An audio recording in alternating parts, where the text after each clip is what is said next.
Wait, if the universe is expanding and everything is moving away from everything else, then how can galaxies collide? It sounds impossible. If space is stretching, shouldn't all galaxies just drift apart forever? Here's the secret. Yes, the universe is expanding.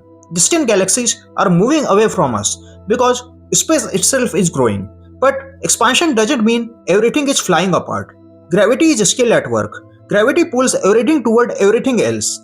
On very large distances, like millions of light years, this pull can be extremely weak. In those cases, the expansion of the universe wins, and galaxies move away from each other. But on smaller scales, gravity can be stronger than expansion. Galaxies that are close enough feel a powerful gravitational pull. They form groups and clusters held together like a cosmic family. Our Milky Way is part of one such group, and right now it's actually moving toward the Andromeda galaxy. In about 5 billion years, the two galaxies may collide and merge into one giant galaxy. So yes, universe is expanding, but where gravity is strong enough, it wins and galaxies collide.